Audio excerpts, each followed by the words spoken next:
Barak the Yahweh, Barak the Yahushai, Barak the Yahweh, Barak the Yahushai, Barak the Yahweh, Barak the Yahweh, Ba'ashim Yahushai, Ba'ashim, Rakal Kodash, the blindness of the apostles, and the elders of Great Mills of Jewel. Salutations to the hopefully elect out there, man, Akim to Sadakim, that do this thing in the utmost truth and sincerity. I'm the priest Shaman. This week in transit lesson, actually being done on a Saturday, man. It's snowing out here in New York, and been postponed. That's neither here nor there. We'll want to go out there tomorrow. 2020 recession, parentheses, the bubble will pop. In 2019, most trendsetters from Max Kaiser, Gerald Celente, Peter Schiff, Ron Paul, all these different financial people has been saying, based on the way the markets have been going, that this year we should expect a recession. Furthermore, this place is long overdue for economic crash. I'm talking about here in the United States of America, because it's a debt-based system based on the book of Habakkuk. Scripture says that he laded himself with thick clay. The Hebrew word there is ibatya, which means heavy debt. This society is surrounded by debt, and they have taken debt and created a massive bubble that they just keep pumping air in and air in. Now, I want to simplify what I'm saying. I make this come across as simple as possible. If I gave you a credit card, right, and it had a spending limit of $1,000, right? You got a spending limit of $1,000. You can't go over that, right? Say you max out. You max out at $1,000. You can't use a card no more, right? But I said, you know what? I'm going to give you another $1,000 in the hopes that you're going to use this extra $1,000 I give you to help get yourself out of debt. But what you do with that extra $1,000, you spend again. Now you're $2,000 in the hole. Instead of asking for my money back, I give you $3,000. So on and so forth. I keep giving you money to try to get you out of debt, but all you keep doing is spending it. Now, you're probably wondering where I'm getting the money from to keep giving you money. Well, guess what? I'm borrowing it too, in hopes that I'm going to get it back from you. And somebody is lending it to me, and then somebody is lending it to him. That's pretty much what's happening in simplified equation with all these different banks. They keep borrowing from each other and borrowing from each other. Now, who is at the very top of this borrowing scheme? The Federal Reserve Bank, right? Now, one might say, how can I just keep giving money, right? Am I going to be at a loss? Well, you would be if the money that we were using was backed by tangible things. When the money was backed by gold, we couldn't do this scheme, right? Because I'd have to lend you something at interest, meaning you're going to have to pay me back at a certain interest rate, which is against the scripture. Usury is against the scripture, right? And I would have to increase the rate the more you are in debt, right? Trying to make this simple as I can. Now, I know if I have a high interest rate, meaning if I lend you money, you're going to have to pay me back X amount at a very high amount, you're not going to want to borrow. And then shit I could do about that, because the money that we use is backed by something that cannot be just created. You have to mine gold, all right? And there's a lot of process that come into mining gold, from the workers to the chemicals used to get it out the rock, all these different things. It takes time to mine gold.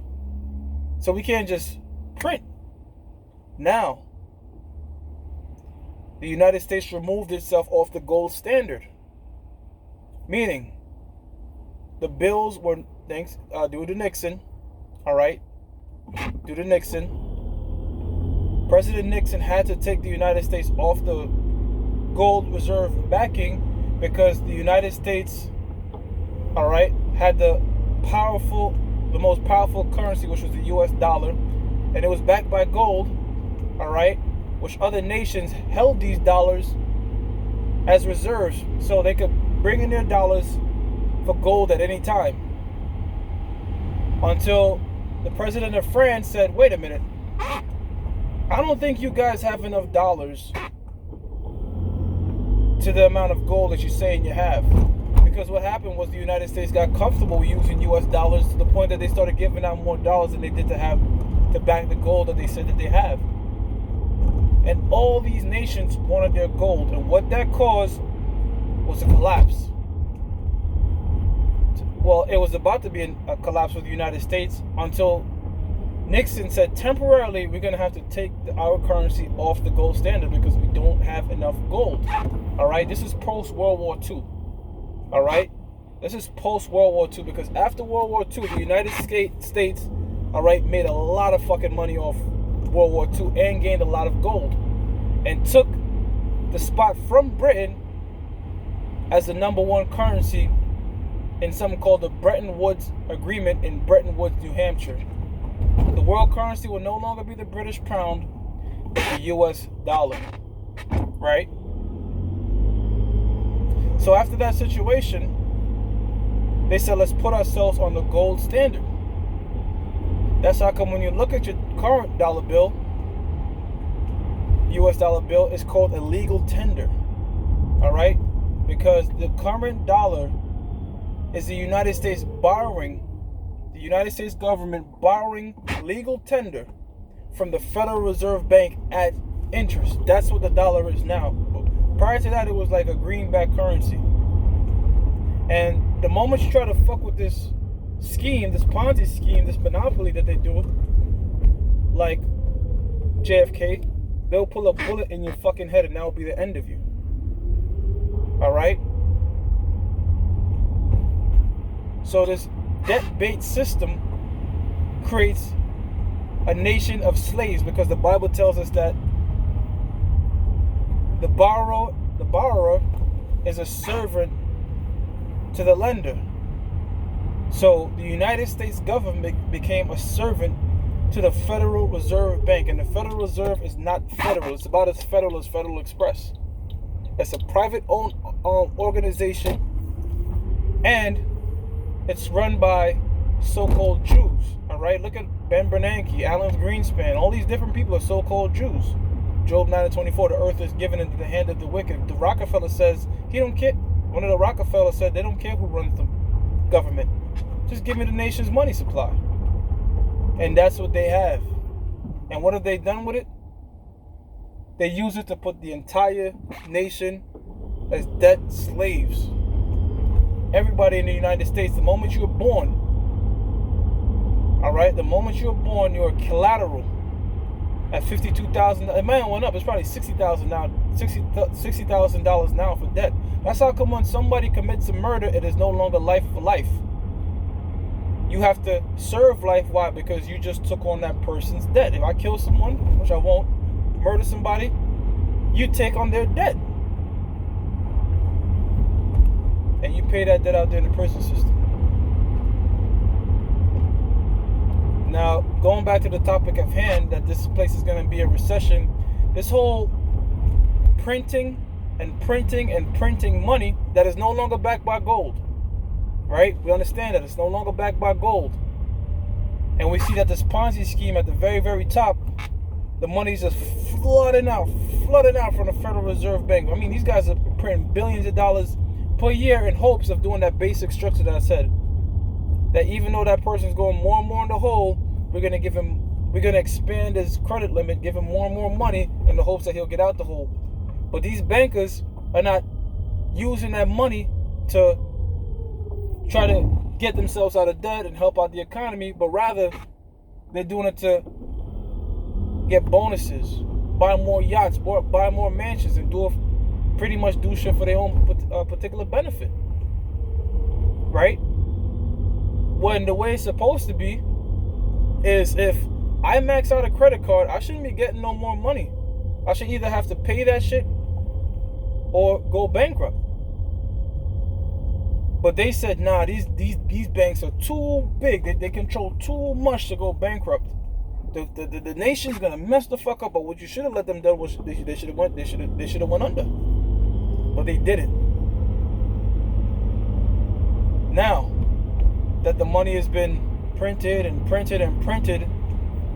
they start to suck out the money from the average so-called American on the street in the form of taxes. right? They're taking more and more and more from you. That's how come the rich is getting richer and the poor is getting poorer, and you're seeing a larger gap, all right, between the middle class and the very rich. And this is done by design, all right? They want to put the world's wealth in about maybe 5 to 4 families, man. All right? By taking your hard-earned labor, all right, because you're doing an actual service. Whether you are a mailman, whether you drive a bus, whether you're a construction worker, whether you're a stock worker, whether you work at McDonald's, you're doing an actual service to keep this shit afloat. And all they're doing is punching zeros in the computer. And then using those zeros to manipulate shit for their own benefit. But eventually, it will come to an end. That's why I'm saying the bubble will pop. You can't do that forever. It can't work forever, because every single nation that has done this, something called a fiat currency, whether it's the Roman denarius or the Greek drachma, eventually failed. All these empires eventually become too big to control and they collapse. The United States is no different, and this is according to Bible prophecy, man. This is according to Bible prophecy, man. So expect a major recession to come, because this place is long overdue for a major recession, man. I'm talking about shit's gonna get hard out of here, man. And eventually, just like them other currencies before it, the US dollar, which is backed by nothing, is gonna go out of existence, man. Now, with this in mind, what type of person ought you to be? Should you be invested in America? Should you be selling your soul to collect FRNs? Absolutely not, because that's not going to deliver you in a day of the Most High wrath. However, what's going to deliver you, according to the Bible, according to Isaiah the 33rd chapter, is knowledge, wisdom, and understanding. All right? Wisdom, wise decision. Is it talking about any particular wisdom? No, it's not. 2 Timothy is the 3rd chapter, the 15th verse.